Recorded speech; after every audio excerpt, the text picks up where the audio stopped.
Hello അസ്സലാമലൈക്കും വറഹ്മത്തുള്ളാഹി വബറകാതുഹു. ഇന്നത്തെ വീഡിയോയിൽ നമ്മൾ ഉണ്ടാക്കാൻ പോകുന്നത് അടിപൊളി പൊറോട്ട കേട്ടോ. അപ്പോൾ അതാ 1 കിലോ മൈദയിലേക്കുള്ളതാണ് കേട്ടോ പറയുന്നത്.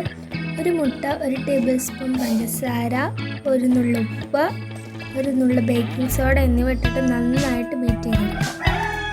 അതിലേക്ക് നമ്മൾ മൈദ കുറച്ചായിട്ട് ചേർത്ത് കൊടുക്കാം. എന്നിട്ട് അതെല്ലാം കൂടി മിക്സ് ചെയ്തെടുക്കാം. മുട്ട മിക്സും മൈദയും കൂടി നന്നായിട്ട് മിക്സ് ചെയ്യും. അതിലേക്ക് ഏതെങ്കിലും റിഫൈൻഡ് ഓയിൽ ചേർത്ത് നന്നായിട്ടൊന്ന് കുഴച്ചെടുക്കാം.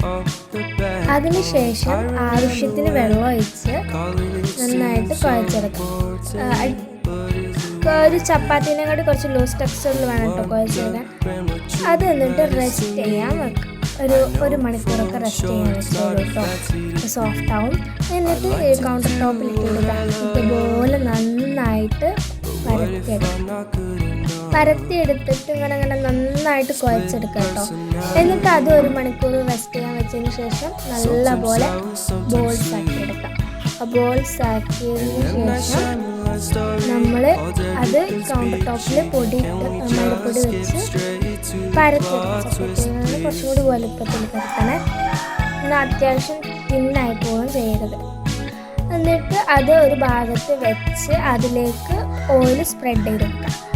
ഇത് വീശാതെയാട്ടോ നമ്മൾ ചെയ്യുന്നത്. ഓയിൽ സ്പ്രെഡ് ചെയ്ത ശേഷം അങ്ങനെ അടുത്ത പൊറോട്ട ലീഫും കൂടി വെച്ചെടുക്കാം. അങ്ങനെ എല്ലാം ചെയ്തെടുക്കാം. എന്നിട്ട് അത് നമ്മളിത് കുറച്ച് സമയങ്ങൾക്ക് ശേഷം ചുടാൻ നേരത്ത് ഇതുപോലെ വലിച്ചെടുക്കാം. നല്ല സുഖം കേട്ടോ.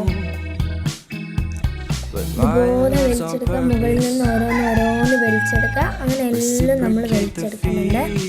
വലിച്ചെടുത്ത് ഇത് ഇങ്ങനെ നമ്മളെ സ്പ്രിങ് ചെയ്തെടുക്കാം.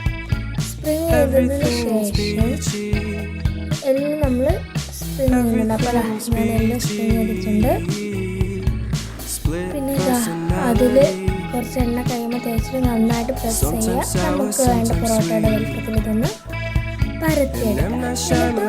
ചൂടായ പാനിലേക്ക് കുറച്ച് ഓയിൽ ഒഴിച്ചിട്ട് പൊറോട്ട ഇട്ടെടുക്കുക. മുകളിൽ കുറച്ച് വീണ്ടും ഓയിൽ തേച്ചെടുക്കുക. നന്നായിട്ട് ചുട്ടെടുക്കുക. അങ്ങനെ അതാ നമ്മുടെ പൊറോട്ട റെഡി. അങ്ങനെ ഞാൻ അടുത്ത പൊറോട്ട റെഡിയാക്കുന്നുണ്ട്. ഇതും അതുപോലെ തന്നെ കേട്ടോ. അടുത്ത ചുടുമ്പോൾ പാനിലേക്ക് എണ്ണ ഒഴിച്ചെടുക്കുക. പൊറോട്ട വയ്ക്കുക. വീണ്ടും എണ്ണ ഒഴിച്ചെടുക്കാം. അപ്പോൾ നല്ല അടിപൊളി പൊറോട്ട റെഡി ആയിട്ടോ. എന്നിട്ട് ഇത് രണ്ടും കൂടി വെച്ചിട്ട് നന്നായിട്ട് കൈ വെച്ചടിച്ചെടുക്കുക. നല്ല രസമായിട്ട് പൊറോട്ട തിന്നാൻ. അപ്പോൾ ഉണ്ടാക്കാത്തവരാണെങ്കിൽ വീട്ടിൽ മസ്റ്റായി ചെയ്യാം. ഇതിൻ്റെ കൂടെ ഏത് കറിയും പോകും. അടിപൊളി സോഫ്റ്റ് പൊറോട്ടയാണ്. ഇൻഷാല്ലാ നമുക്ക് വീട്ടിൽ തന്നെ നല്ല വിഷാട്ട് പൊറോട്ട ഉണ്ടാക്കിയെടുക്കാം. എല്ലാവർക്കും വീഡിയോ ഇഷ്ടപ്പെട്ട ലൈക്ക് ചെയ്യുക, ഷെയർ ചെയ്യുക, സബ്സ്ക്രൈബ് ചെയ്യുക. അപ്പോൾ നമുക്ക് അടുത്ത വീഡിയോയിൽ കാണാം. എല്ലാവർക്കും by. Thanks for watching. Assalamualaikum warahmatullahi wabarakatuh.